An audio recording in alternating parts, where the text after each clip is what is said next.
आज मैं तुमसे एक बात कहने आया हूं, ऐसी बात जिसे अगर तुमने आज समझ लिया तो जिंदगी में कभी भूलना शब्द तुम्हारे शब्दकोश से मिट जाएगा। आज की ये वाणी तुम्हारे दिमाग का ताला खोल देगी, तुम्हारे अंदर सोई हुई याददाश्त को जगा देगी और वो शक्ति पैदा कर देगी जिससे तुम जो भी पढ़ो वो अक्षर अक्षर बनकर तुम्हारे दिल पर अंकित हो जाएगा। दुनिया का हर विद्यार्थी कहता है महाराज जी पढ़ा हुआ याद नहीं रहता, पर मैं कहता हूं तुम भूलते नहीं हो, तुम समझते नहीं हो उस ज्ञान को। ज्ञान कोई चीज नहीं जो रट ली जाए, ज्ञान तो एक साधना है, एक तप है, एक ध्यान है, और जो इस साधना को समझ गया वो जिंदगी में किसी भी इम्तिहान में हार नहीं सकता, चाहे वो पेपर का हो या जिंदगी का।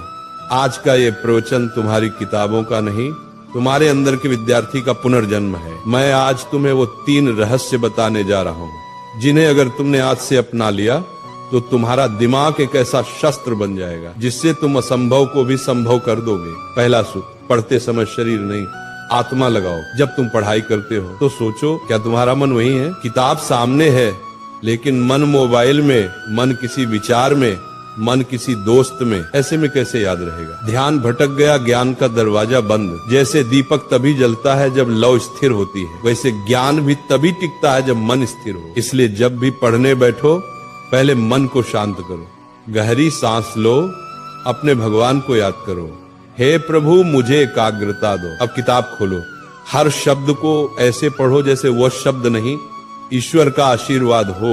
वही चीज जो पहले 10 बार पढ़ने पर याद नहीं होती थी अब एक बार में तुम्हारे मन में बस जाएगी, क्योंकि जब मन जुड़ता है तभी स्मरण शक्ति सक्रिय होती है। दूसरा सूत्र, समझो रटो मत।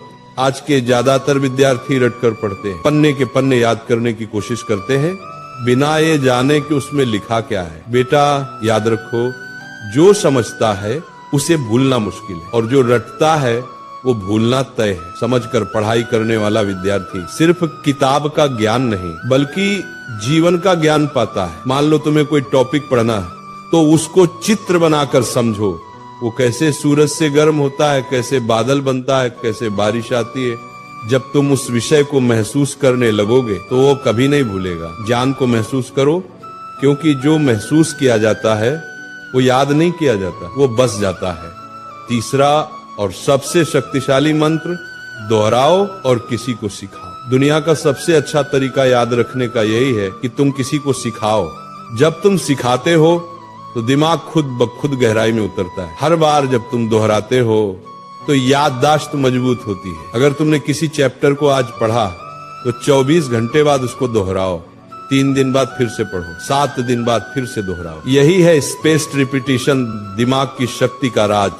और सबसे बढ़िया, अपनी माँ को, दोस्त को, भाई को वो टॉपिक समझाओ, क्योंकि जो दूसरों को सिखा सकता है वो खुद कभी भूल नहीं सकता। ये तीनों सूत्र अगर तुम रोज के जीवन में अपना लो तो भूलना असंभव हो जाएगा। बस इन 3 शब्दों को याद रखो, ध्यान, समझ, दोहराओ।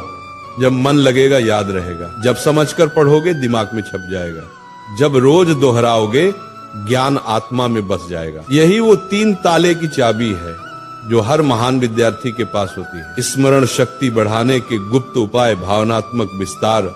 बेटा तुम्हारा दिमाग भगवान की सबसे अद्भुत रचना है, लेकिन इसे काम में लाने के लिए इसे शुद्ध रखना पड़ता है। हर दिन सुबह उठकर 10 मिनट ध्यान करो, मैं सब कुछ याद रख सकता हूँ, मेरा मन शांत है। अच्छा भोजन लो, दिमाग को ऑक्सीजन चाहिए, न कि तली हुई चीजें। और जब थक जाओ तब भी पढ़ाई से नफरत मत करना, बल्कि ये सोचो आज मैं थोड़ा और बेहतर बन गया। विद्यार्थी जीवन कोई सामान्य समय नहीं है, ये जीवन का सबसे बड़ा अवसर है। ये कुछ साल ऐसे हैं जहां तुम अपनी सोच से भगवान का भी रास्ता बदल सकते हो। एकाग्र मन से किया गया अध्ययन ही साधना है। इसलिए पढ़ाई तुम्हारा धर्म है, ज्ञान तुम्हारी पूजा है और याद रखना तुम्हारा प्रसाद है। जब अगली बार तुम किताब खोलो तो उसे सिर्फ पढ़ाई मत समझना, बल्कि अपने जीवन का मंत्र समझना। जब अगली बार कोई कहे कि याद नहीं रहता तो मुस्कुराना और कहना, मेरे लिए याद रखना अब तपस्या है। क्योंकि जिसने ज्ञान को प्रेम बना लिया, जिसने पढ़ाई को ध्यान बना लिया, उसका हर शब्द, हर पंक्ति उसकी आत्मा में सदा के लिए अंकित हो जाता है। तो उठो, अपनी किताबें उठाओ, अपनी आलस्य को त्यागो, अपने भीतर के ब्रह्म ज्ञान को जगाओ और कहो अपने आप से, मैं सब कुछ याद रख सकता हूँ क्योंकि भगवान मेरे भीतर हैं।